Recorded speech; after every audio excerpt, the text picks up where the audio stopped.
नमस्कार दोस्तों, स्वागत है आपका एमसीक्यू आईक्यू में। मैं आपको चैप्टर वाइज क्वेश्चन करा रहा हूँ प्रीवियस ईयर एसएससी एग्जाम के। कोई भी एसएससी एग्जाम हो 2019 से लेकर 2023 तक, जो भी उसमें क्वेश्चन आ चुके हैं, मैं आपको वो क्वेश्चन करा रहा हूँ। तो चलिए शुरू करते हैं। ये 22nd पार्ट है। आज का फर्स्ट क्वेश्चन है, who among the following was the given the title of उत्तरपद सोमिन। निम्नलिखित में से किसे उत्तरपद सोमिन की उपाधि दी गई थी? इसका करेक्ट आंसर है ऑप्शन सी, धर्मपाल। धर्मपाल जो कि पाल डायनेस्टी से बिलोंग करते हैं, इनको उत्तरपद सोमी की उपाधि दी गई थी और टाइटल दिया गया था। और एक बहुत इंपॉर्टेंट क्वेश्चन ये है कि जो धर्मपाल हैं, पाल डायनेस्टी के रूलर हैं, और इनने जो विक्रमशिला यूनिवर्सिटी है हमारी, विक्रमशिला यूनिवर्सिटी किसने बनाई थी? वो धर्मपाल ने बनाई थी। और ये सुपर इंपॉर्टेंट क्वेश्चन है। धर्मपाल जो है वो एक बुद्धिस्ट मॉन्क थे। ये बुद्धिस्ट को बहुत मानते थे और ये 7th सेंचुरी में आए थे। इनने 7th सेंचुरी में रूल किया था बिहार में। इनको टाइटल मिला था उत्तरपद सोमिन का। पाल डायनेस्टी की बात करता हूं तो गोपाला इसके फाउंडर हैं। इसके बाद गोपाला के बाद इनके सक्सेसर थे धर्मपाल। धर्मपाल ने जो कन्नौज था उसको कंट्रोल कर लिया था, कन्नौज को जीत लिया था इनने। और जो पाल डायनेस्टी है, उनके कुछ रूलरों ने काफी इंपॉर्टेंट यूनिवर्सिटीज बनाई है और टेम्पल बनाए हैं, जैसे Sompura Mahavira Devpal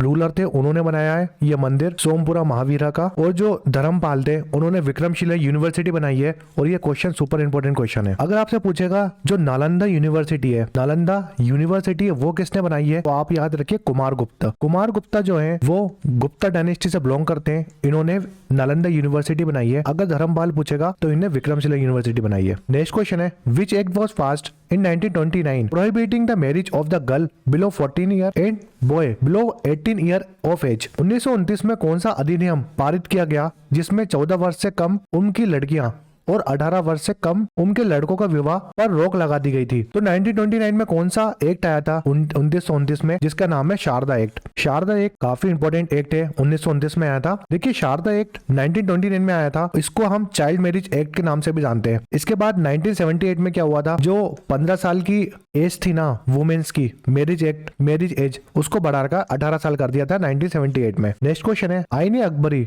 which is the 3rd volume of the book Akbarnama deal with. आईने अकबरी जो अकबरनामा पुस्तक का 3रा खंड है, डेट से संबंधित है। देखिए पहले तो याद रखना है, जो अकबरनामा है वो किसने लिखी है? वो लिखी है अब्दुल फजल ने। अब्दुल फजल किसके कोर्ट में थे? अकबर की कोर्ट में। आपको पता है नवरत्न थे अकबर की कोर्ट में, उसमें से एक थे अब्दुल फजल। तो जो अकबरनामा है, इसके 3 वॉल्यूम है। 3 वॉल्यूम है। जो 3rd वॉल्यूम है ना, उसमें क्या डिस्क्राइब किया है, ये क्वेश्चन में पूछा है। तो उसमें अकबर का एडमिनिस्ट्रेशन था, वो डिस्क्राइब किया था इस बुक में। काफी इंपॉर्टेंट क्वेश्चन है, ये आ चुका है एग्जाम में। और इसके तीनों वॉल्यूम आपको याद रखने। अब्दुल फजल के 3 वॉल्यूम है, जिसमें हिस्ट्री रीजन बताया है अकबर का, जिसको हमने टाइटल दिया था अकबरनामा। जो अब्दुल फजल थे, मैंने आपको बताया था नवरत्न थे अकबर की कोर्ट में, 9 रत्न थे, उसमें से अब्दुल फजल भी थे। और ये जो अकबरनामा है वो पर्शियन लैंग्वेज में लिखी है अब्दुल फजल ने। देखिए जो इसका 1st वॉल्यूम है ना, उसमें अकबर का एंचेस्टर और अकबर के 4 फादर के बारे में बताया है। 2nd वॉल्यूम में अकबर का रीजन था, जो अकबर ने रूल किया था, वो रीजन के बारे में डिस्क्राइब किया है 2nd वॉल्यूम में। जो 3rd वॉल्यूम था अकबरनामा का, उसमें उसका नाम था आईने अकबरी। इसमें अकबर का administrator, house hold, army, revenue और जो जोग्राफिकल एरिया था, जितना एरिया जीता था अकबर ने, उसके बारे में इस वॉल्यूम में बताया है, जिसको हम बोलते हैं आईने अकबरी। तो याद रखो अकबरनामा के 3 वॉल्यूम है, ये तीनों वॉल्यूम याद रखो। 3रा वॉल्यूम का नाम है आईने अकबरी। तो ये तीनों क्वेश्चन, और ये काफी इंपॉर्टेंट बुक है। नेक्स्ट क्वेश्चन है, who among the following was शाक के ruler in India 130 to 150 AD। निम्नलिखित में से कौन भारत में शाक शासक था 130 से लेकर 150 ईस्वी में? इसका करेक्ट आंसर क्या है? इस टाइम जो रूलर थे, शाक के रूलर थे, वो थे रुद्रदमन।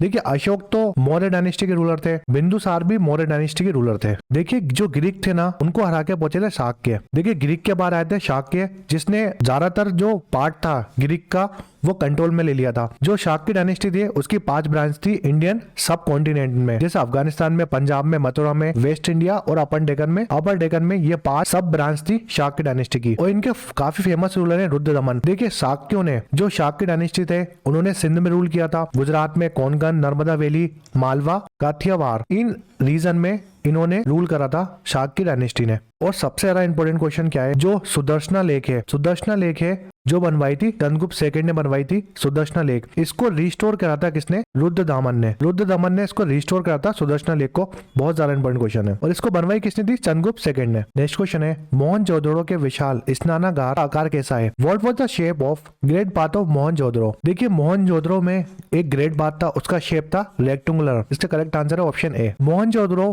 का सिंधी लैंग्वेज में मतलब है माउंट ऑफ डेड। इसको एक और नाम से जानते हैं, माउंट ऑफ डेड के नाम से मोहनजोदड़ो को। और ये लार्जेस्ट साइट थी इंडस वैली सिविलाइजेशन की। इसमें ग्रेट बाथ प्रेजेंट था। ब्रॉन्ज की डांसिंग गर्ल मिली थी मोहनजोदड़ो में। पशुपति नाथ जी की सील मिली थी। जो मोहर होती है उसमें पशुपति नाथ जी बने हुए थे, वो भी मोहनजोदड़ो में मिली थी। देखिए जो मोहनजोदड़ो है उस साइट को डिस्कवर किया था 1922 में आर.डी. बनर्जी ने। काफी इंपॉर्टेंट क्वेश्चन है। आर.डी. बनर्जी ने 1922 में इस साइट को डिस्कवर किया था। नेक्स्ट क्वेश्चन है B R. Ambedkar wrote a 20-page autobiography about his experience with untouchability which is known as dash। B R. Ambedkar ने अस्पृश्यता के साथ अपने अनुभव के बारे में 20 पेज की आत्मकथा लिखी है जिसे देश के नाम से जाना जाता है। तो ये काफी इंपॉर्टेंट क्वेश्चन है। ये क्वेश्चन देखिए किस लेवल का क्वेश्चन पूछा था एसएससी में। जो बी.आर. अम्बेडकर की ऑटोबायोग्राफी है 20 पेज की, उसको हम किस नाम से जानते हैं? जिसमें उन्होंने अपना एक्सपीरियंस शेयर करा है अनटचेबिलिटी के बारे में। तो इसको हम वेटिंग फॉर ए वीजा के नाम से जानते हैं। इस बुक का नाम है वेटिंग फॉर ए वीजा। काफी इंपॉर्टेंट क्वेश्चन है। Waiting for A visa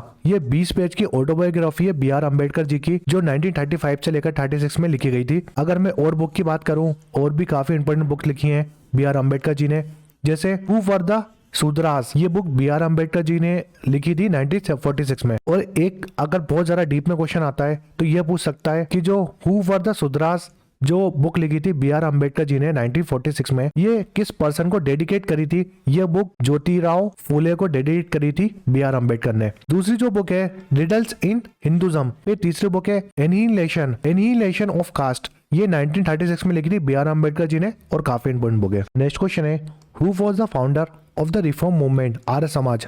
Arya Samaj सुधार आंदोलन के संस्थापक कौन थे? इसका करेक्ट आंसर है स्वामी दयानंद सरस्वती। स्वामी दयानंद सरस्वती ने आर्य समाज बनाया था। महर्षि दयानंद सरस्वती स्वामी दयानंद सरस्वती ने आर्य समाज बनाया था 10 अप्रैल 1875 में। आर्य समाज के तात्पर्य था कि सिर्फ एक ही गॉड को मानना है और आइडियल जो वर्शिप होती है, मूर्ति पूजा नहीं करनी है, सिर्फ एक भगवान को मानना है। और ये फर्स्ट हिंदू ऑर्गेनाइजेशन थी जो प्रमोट करती थी प्रोसिलाइटेशन को प्रमोट करती थी। इसका मतलब क्या होता है? धर्मांतरण को प्रमोट करती थी ये ऑर्गेनाइजेशन। देखिए अब मैं जो क्वेश्चन बताता हूँ वो काफी इंपोर्टेंट क्वेश्चन है। देखिए महर्षि दयानंद सरस्वती जी ने 1876 में पहली बार जो स्वराज वर्ड है वो दिया था, और इंडियन फॉर इंडियंस ये वर्ड भी किसने दिया था? दयानंद सरस्वती जी ने। मगर जो लोकमान्य तिलक थे ना, उन्होंने ये वर्ड प्रमोट कर रहे थे। फिर राजा राम मोहन रॉय की बात करते हैं जिन्होंने ब्रह्मो समाज बनाया था। फिर स्वामी विवेकानंद जी की बात करते हैं, इन्होंने एक ऑर्गेनाइजेशन बनाई थी रामकृष्ण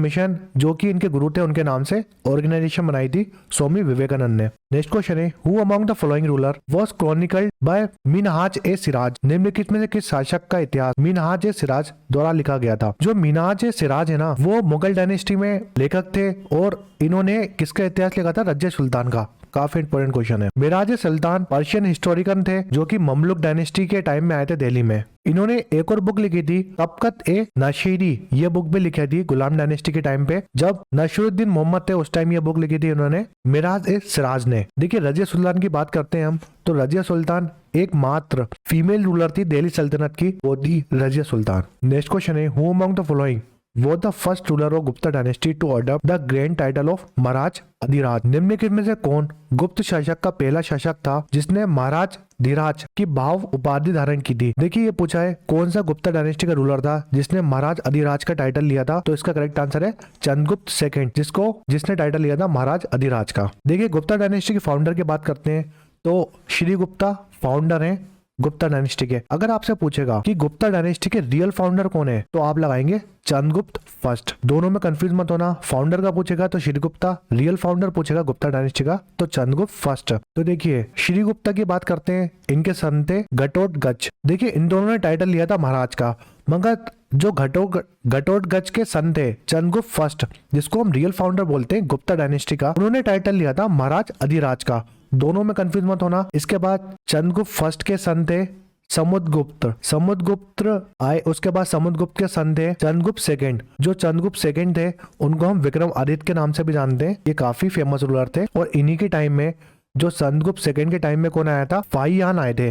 फाहियान एक चाइनीज ट्रेवलर थे और ये किसके कोर्ट में आए थे, चंद्रगुप्त सेकंड के कोर्ट में। ये गुप्ता, इन्होंने इंडिया में 9 साल स्टे किया फाहियान ने, जिसमें से जो 6 साल थे वो किस गुप्ता डायनेस्टी के साथ बिताए थे। तो देखिए एक और क्वेश्चन आता है, जो गुप्ता डायनेस्टी के रूलर थे कुमार गुप्ता। कुमार गुप्ता ने एक डायनेस्टी बनाई थी नालंदा डायनेस्टी। काफी इंपॉर्टेंट क्वेश्चन है। नेक्स्ट क्वेश्चन है, who defeated Maharana Pratap in battle of Haldi Ghati इन 1576। 1576 में हल्दी घाटी का युद्ध में महाराणा प्रताप को किसने हराया था। तो देखिए बैटल ऑफ हल्दी घाटी हुई थी 1576 में। महाराणा प्रताप के साथ अकबर लड़े थे। काफी इंपॉर्टेंट क्वेश्चन है। देखिए मान सिंह अकबर के साइड से थे जो लीड कर रहे थे ये बैटल को। मान सिंह आ सकता है ऑप्शन में या अकबर आ सकता है। तो याद रखो अगर मान सिंह आएगा तो आप मान सिंह लगाना, दोनों में से एक आएगा। तो मान सिंह के साथ ये लड़ाई थी महाराणा प्रताप की, जो कि हिंदू रूलर थे मेवाड़ के। इन दोनों के बीच में लड़ाई हुई थी और मान सिंह अकबर के साइड से लड़ रहे थे और इसमें अकबर जीते थे। ये 22nd पार्ट था जो हम चैप्टर वाइज कवरेज करा रहे हैं प्रीवियस ईयर क्वेश्चन एसएससी के। अगर वीडियो पसंद है तो लाइक करें, शेयर करें, सब्सक्राइब करें MCQ IQ को। Thanks for watching MCQ IQ।